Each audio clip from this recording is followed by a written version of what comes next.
الرحيم نحمده ونصلي على رسوله الكريم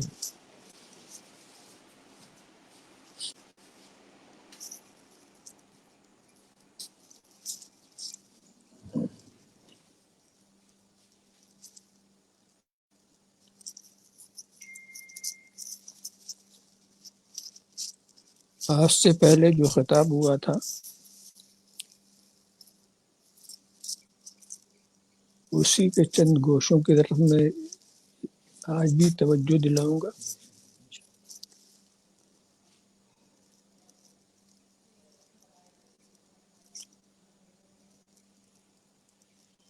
اور جو آیت کریمہ میں نے تلاوت کی تھی اسی سے لگا ہوا یہ مضمون سامنے آئے گا۔ بات چل رہی تھی کہ ہم کو حکم الہی ہے کہ ایمان والو اپنے کو اور اپنے اہل و عیال کو جہنم سے بچاؤ۔ مطلب یہ ہے کہ وہ چیزیں جو جہنم کی طرف لے جاتی ہیں، جو ہلاکت کی طرف لے جاتی ہیں، ان سے بچنے کی بات ہے۔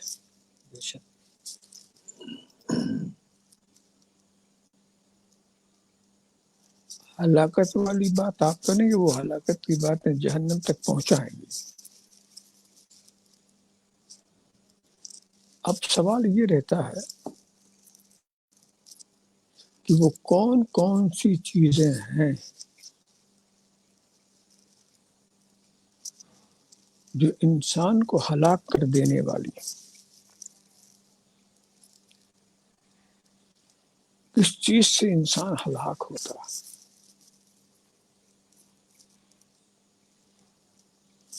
ہلاک کرنے والی چیز ایک تو جہالت ہے۔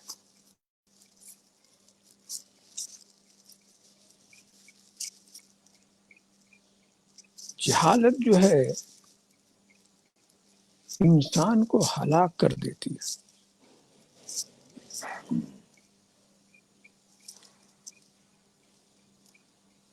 دین کا علم بہت ضروری ہے ہلاکت سے بچنے کے لیے۔ ظاہر ہے کہ جو چیز ہم پر فرض ہیں اس کا جاننا بھی تو فرض ہے۔ جو چیز ہم پر حرام ہے اس کا علم بھی تو ہم پر فرض ہے، اس کا بھی جاننا۔ اگر ہم فرائض کا علم ہم کو نہیں ہوگا تو ہم اس فرض کو ادا کیسے کریں گے؟ اگر محرمات و منہیات کا ہم کو علم نہیں ہوگا تو ہم اس سے بچیں گے کیسے؟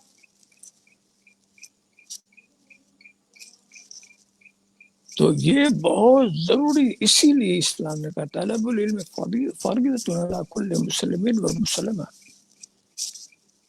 علم کا طلب کرنا فرض ہے ہر مسلمان مرد عورت پر۔ سوال یہ ہے کہ کون سا علم؟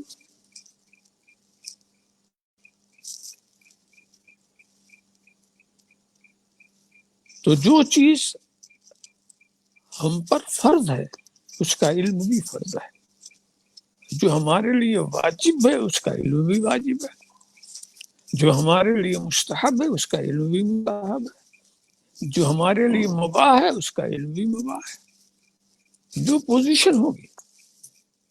اس لیے کہ جو ہم جانیں گے ہی نہیں تو عمل کیسے کریں گے؟ اب یہاں ایک نازک مسئلہ ہے کہ علم حاصل کس سے کریں؟ اس لیے کہ سکھانے والے جو ہیں کافی سامنے آ چکے ہیں، سبھی یہ دعویٰ کر رہے ہیں کہ ہم دین سکھا رہے ہیں۔ ہمارے لیے کیا ضروری ہے؟ ہم کیسے سمجھیں؟ ہم کو کس سے علم سیکھنا؟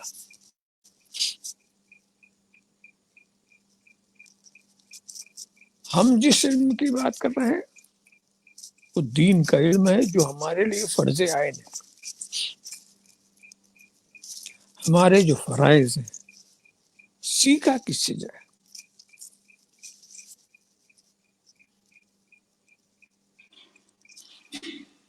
تو اس سلسلے میں بہت واضح بات ہے.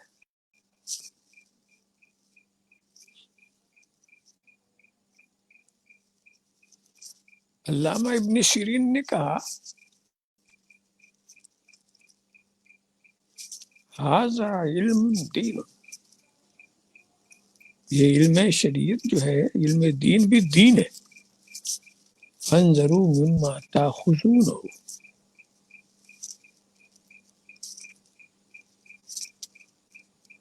یہ دیکھو تم کس سے حاصل کر رہے ہو.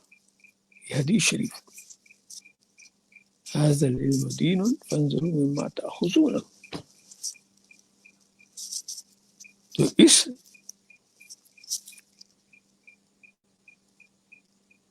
حدیث کی روشنی میں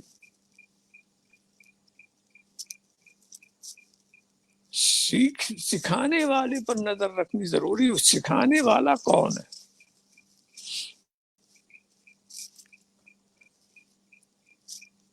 اور موٹی عقل والا بھی اس کو سمجھ لے گا.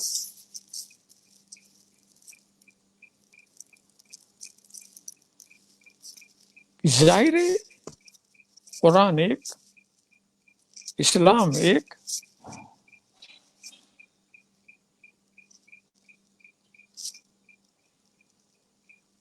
جب سب ایک ہی ایک ہے، اسلام ایک، قرآن ایک، دین ایک،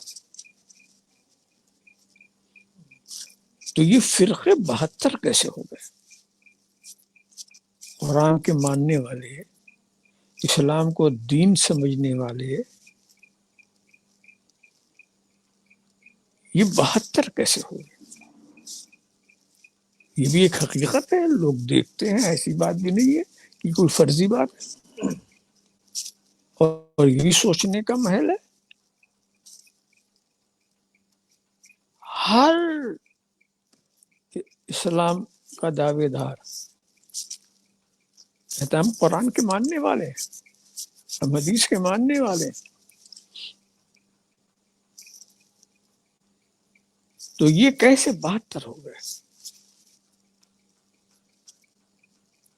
تو اصل میں یہی ہے کہ اسلام ایک ہے، دین ایک، سب کچھ ایک ہے، مگر سکھانے والے بہت ہو گئے، بڑھتے گئے.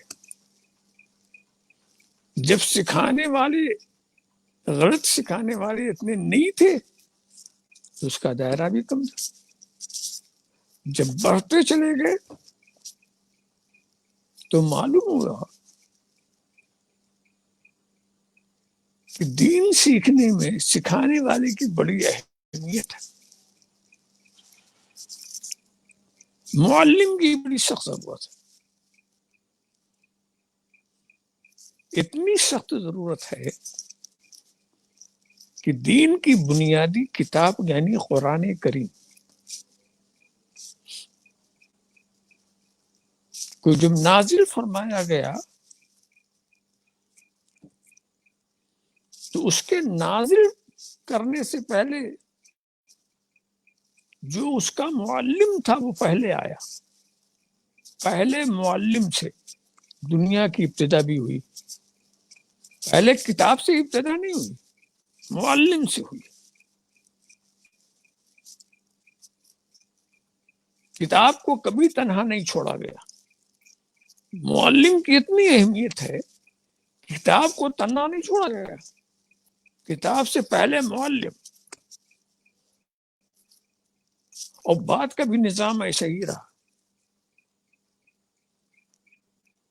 کہ جس کتاب کو ہم لے کے چلے اس کو سکھانے والے ہمارے پاس آئے اور انہوں نے ہم کو سکھایا. تو معلم کی اتنی اہمیت ہے.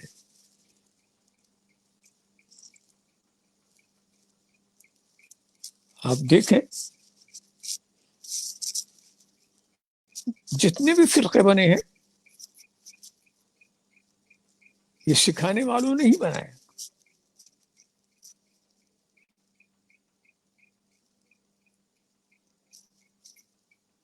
یہ کیا بات ہے؟ جب سب کچھ ایک ہے تو یہ فرقے 72 کیسے؟ اس کا بھی جواب سامنے آپ کے کہ نہیں، سب تو قرآن یہ ہے، یہ سب ٹھیک ہے، اور سکھانے والے 72 ہیں. اس لیے پھر ستفترق امتی 73 فرقة كلهم في النار الا واحدة. حدیث سے یہ بھی شاہد ہو گیا کہ فرقے تو ہوں گے ہی، مگر سب نجات پانے والے نہیں ہوں گے.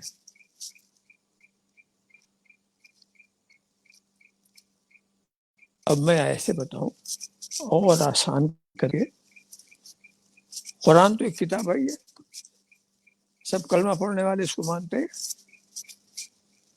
مگر اسی قرآن کو آپ کسی قادیانی سے پڑھیں تو آپ قادیانی ہو جائیں گے، وہ آپ کو قادیانی بنا دے گا. اسی قرآن کو آپ اگر کسی غیر مقلد سے پڑھیں تو آپ غیر مقلد ہو جائیں گے، وہ آپ کو بنا دے گا. قرآن یہی ہے. کسی معتزلی سے پڑھیں تو آپ کو معتزلی بنا دے گا. جس مذہب والے سے آپ پڑھیں گے وہ اپنے مذہب کا دلیل میں وہ قرآن ہی پیش کرے گا، دلیل میں وہ قرآن ہی پیش کرے گا، مگر وہ اپنا ہم مذہب آپ کو بنا دے گا. قرآن ایک ہی ہے، سکھانے والے بدلتے گئے. اسی لیے سکھانے والا اگر اپنا ہے تو اپنے راستے سے وہ بھٹکنے نہیں دے گا، اگر سکھانے والا غیر ہے تو صحیح راستے پر آنے نہیں دے گا. میں بتا رہا ہوں، قرآن سکھانے والا قادیانی بنا رہا، رافضی بنا رہا ہے، بد مذہب بنا رہا، غیر مقلد بنا رہا، یہ سکھانے والے کا ہے.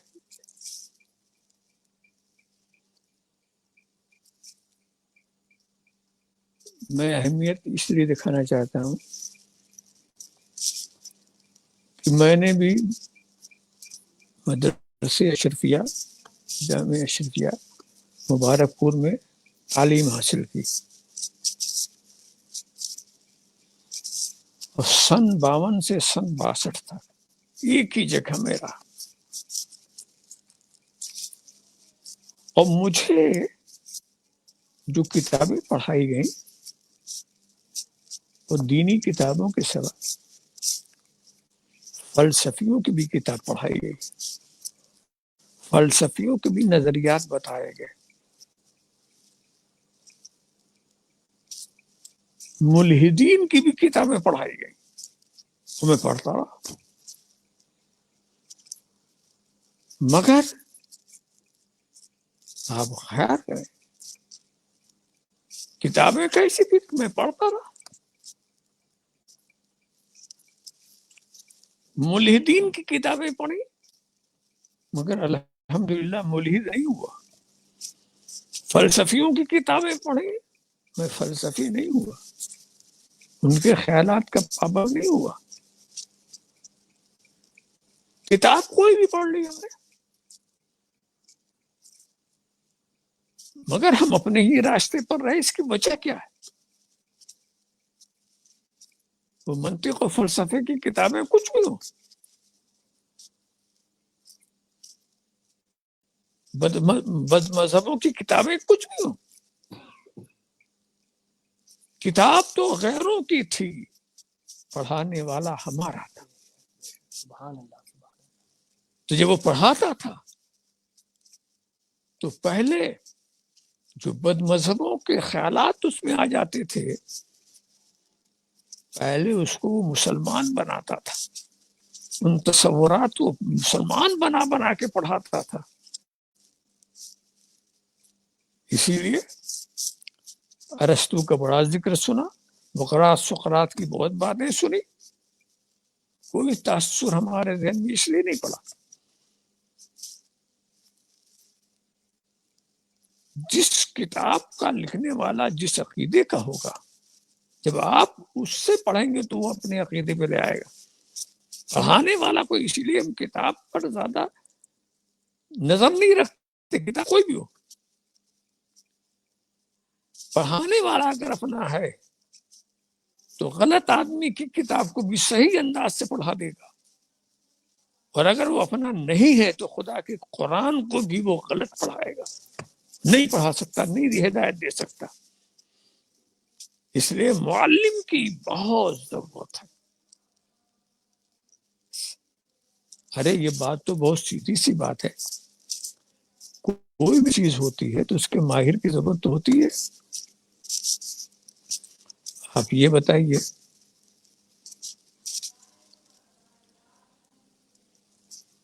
جس سے کوئی آپ کو دولت کوئی لینی ہے یا کچھ لینا ہے، کوئی فن لینا ہے، تو جس فن کو آپ لینا چاہیں گے، جس سے لینا چاہیں گے، یہ تو غور کریں گے کیا اس کے پاس یہ فن ہے بھی کہ نہیں۔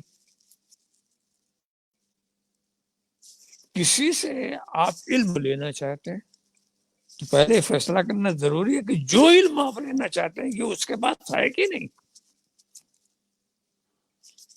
کسی سے آپ سونا لینا چاہتے ہیں تو یہ تو غور کریں گے نا، جس سے ہم سونا لینا چاہتے ہیں اس کے پاس سونا ہے کہ نہیں۔ کسی سے آپ چاندی لینا چاہتے ہیں تو اتنا تو غور ہی آپ کریں گے کہ جس سے ہم چاندی لینا چاہتے ہیں اس پہ چاندی ہے کہ نہیں۔ کوئی بھی ہنر ہم سیکھنا چاہتے ہیں کسی سے تو یہ تو سوچنا ہے کہ جو ہنر ہم سیکھنا چاہتے ہیں وہ اس کے پاس کیا ہے کہ نہیں۔ آپ کا فیصلہ ہوگا کہ نہیں، سی بات تو صحیح ہے کہ بے ہنر سے ہنر نہیں لیا جا سکتا، بے علم سے علم نہیں لیا جا سکتا، جس کے پاس کوئی سرمایہ ہی نہ ہو اس سے سرمایہ نہیں لیا جا سکتا۔ تو بس اب یہ سمجھنا بھی آسان ہو گیا کہ جس کے پاس دین نہ ہو اس سے دین نہیں لیا جا سکتا۔ تو دین اگر سیکھنا ہے تو ہمیں یہ دیکھنا ہے کہ دین والا کون ہے۔ علامہ ابن سیرین کے پاس ایک شخص آیا تھا، وہ اپنے طلبہ کو پڑھا رہے تھے جو شاگرد لوگ تھے، یہ حضرت مولا کائنات کے شاگردوں میں، اور وہ آنے والا خارجی تھا۔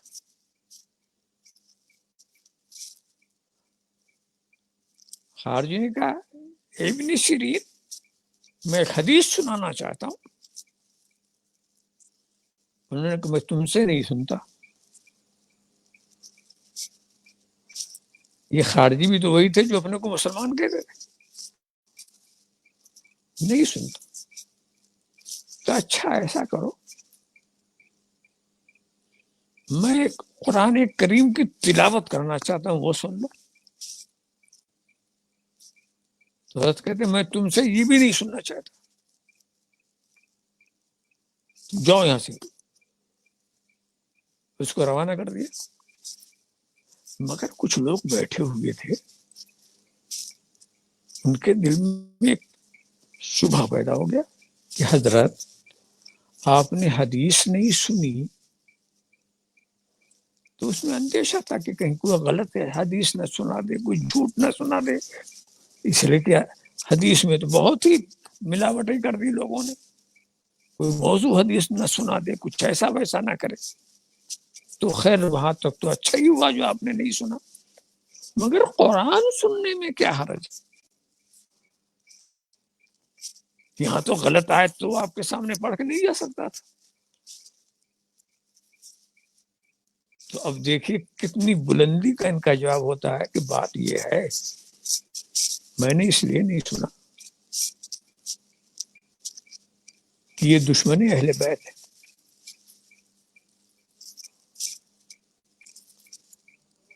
میں نے سوچا کہیں ایسا نہ ہو کہ سنانے والا کوئی اچھا قاری ہو، بہترین طریقے سے قرآن کریم پڑھتا ہو، اور پھر اس کی وجہ سے اس کے پڑھنے کا انداز مجھے پسند آ جائے،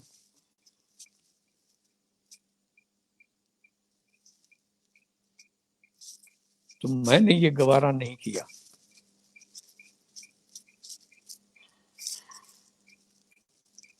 کہ میں قرآن اس سے سنوں، اس لیے کہ کہیں اس کے پڑھنے کا انداز مجھے اچھا نہ لگ جائے، تو دشمن اہل بیت ہونے کی وجہ سے میرے دل میں جو اس کی نفرت ہے اس میں کہیں کمی نہ ہو جائے۔ یہ ہے مولا کائنات کے شاگرد کا علم، یہ حضرت علامہ ابن سیرین تابعی جلیل القدر تابعی، ان کا یہ عالم۔ تو حدیث میں جو بات یہ آئی ہے کہ حاضر العلم دین فانظروا مما تاخذون، یہ اس کے خود بڑے جانکاروں میں تھی۔ یہ بات معلوم ہوا، اس کو ہلکا نہ سمجھو۔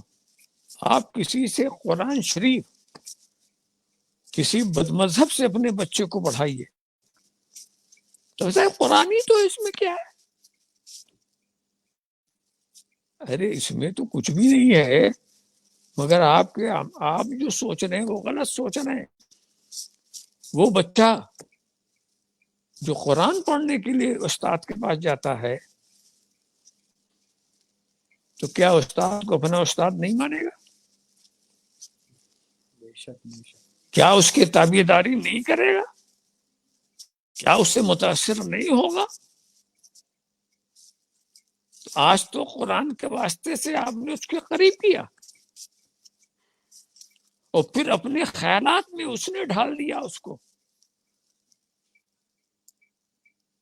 کہاں جا کر کیا بچائیں گے؟ اسی لیے ان کتابوں کو غیر اہم نہ سمجھیں۔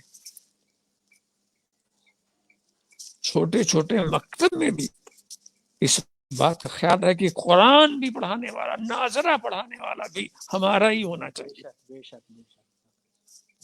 حافظ حفظ کرانے والا بھی ہمارا ہی ہونا چاہیے۔ ہم نہیں چاہتے کہ جو صحابہ اور اہل بیت کے دشمن ہیں ہمارے بچے ان کو اپنا استاد سمجھیں، ان کا احترام کریں۔ تو یہ بات اسلامی نقطۂ نظر سے بھی بہت اہم ہے۔ مختصر بات یہ ہے کہ علم کا سیکھنا ضروری ہے، اور ایسوں سے سیکھو جس کے پاس دین کا علم سیکھنا ہے تو دیندار سے سیکھو۔ عاشق رسول سے ہی قرآن پڑھو گے تو عاشق ہو جاؤ گے، اور اگر معتزلی سے پڑھو گے تو معتزلی ہو جاؤ گے۔ کسی بھی بد مذہب سے پڑھو گے تو ہو جاؤ گے۔ اپنے کو بچانے کے لیے اس بات کی ضرورت ہے، ہم اپنوں کو بچائیں۔ جہالت سے بچانے کا مطلب یہ ہے کہ ہم کو دین حاصل کریں۔ کس سے حاصل کریں؟ دینداروں سے حاصل کریں، بے دینوں سے سیکھنے سے اپنے کو بچائیں۔ یہ سارے فرقے جو ہوئے ہیں وہ سکھانے والوں سے ہوئے ہیں، قرآن نے نہیں بنایا ایسا اتنی فرقے۔ سب قرآن کے ماننے کا دعویٰ کر رہے ہیں، تو یہ صحبت اثر کرتی ہے، صحبت بہت اثر کرتی ہے۔ صحبت و مؤثرۃ، اسی لیے کہا گیا ہے کہ صحبت اثر کرتی ہے۔ یہ مسل سچ ہے کہ ہو جاتا ہے صحبت کا اثر، آدمی کیا در و دیوار بدل جاتے۔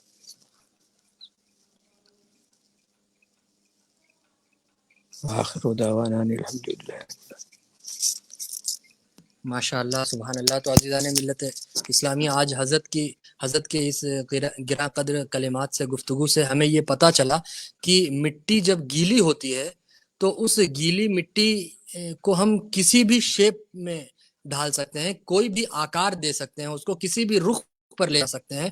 اس گیلی مٹی کا ہم بچوں کے کھلونے میں بھی استعمال کر سکتے ہیں، پلیٹ اور گلاس بھی بنا سکتے ہیں. لیکن وہی مٹی جب سخت ہو جاتی ہے، جب اس پر ہوا پڑتی ہے، جب اس پر دھوپ سورج اپنی کرنیں ڈالتا ہے اور وہ سخت ہو جاتی ہے، اس کے بعد اگر ہم اپنے من موافق اس کو ڈھالنا چاہیں، اس کو آکار دینا چاہیں تو نہیں دے سکتے. اسی طرح عزیزان ملت، ہمارے یہ بلا تشبیہ و تمثیل، ہمارے یہ جو چھوٹے چھوٹے بچے ہیں، جو ہمارا آپ کا مستقبل ہے، ان بچوں کا یہ جو بچپن ہے، یہ بچپن اس گیلی مٹی کی طرح ہے. لہٰذا ان بچوں کو بچپن میں اگر ہمیں کیسی تربیت دینا ہے اور کس سے تربیت دینا ہے، حضرت کی گفتگو سے ہم غلاموں نے، ہم نااہلوں نے یہی سمجھنے کی کوشش کی ہے. حضرت کے بہت آج کی گفتگو الحمدللہ ہماری روح میں تازگی آ گئی کہ ہمیں اپنے بچوں کو کس سے تربیت دینا ہے، یعنی تربیت دینے والا جو معلم ہے وہ کیسا ہو. ضروری نہیں ہے کہ یعنی وہ بہت بڑا عالم ہے، لیکن ہمارے اس کا ہونا چاہیے، ہمارے عقیدے کا ہونا چاہیے. حضرت کی گفتگو کا یہی وہ ہے، اس لیے کہ ان کا یہ بچپن اس گیلی مٹی کی طرح ہے. اور جب یہ بچے اپنے بچپن میں مضبوط ہو جائیں گے عقیدے کے اعتبار سے اور اسلامی تعلیمات کے اعتبار سے، اور جب یہ بڑے ہوں گے تو گمراہی کی آندھی بھی انہیں جو ہے جڑ سے اکھاڑ نہیں سکتی. لہٰذا انشاءاللہ تعالی ہمیں اپنے بچوں کے مستقبل کو زیادہ سے زیادہ مضبوط کرنے کی ضرورت ہے. اور انشاءاللہ تعالی ہم امید ہے آپ تمامی حضرات اپنے اپنے مقامات پہ بخیر و عافیت ہوں گے. آج ہمیں آنے میں کچھ تاخیر ہوئی تراویح کے پیش نظر، انشاءاللہ آئندہ اس کا ہم وقت پر آنے کے انشاءاللہ ہماری وہ رہے گی. تب تک کے لیے آپ خیر و عافیت سے رہیں. السلام علیکم ورحمۃ اللہ. اب انشاءاللہ اگلا ہمارا حضرت کا دیدار آپ انشاءاللہ کل کے بعد پرسوں انشاءاللہ 10:30 سے 11 کے وقت میں ہم حضرت کی گفتگو سے استفادہ حاصل کرنے کی کوشش کریں گے انشاءاللہ. تب تک کے لیے السلام علیکم ورحمۃ اللہ تعالی وبرکاتہ.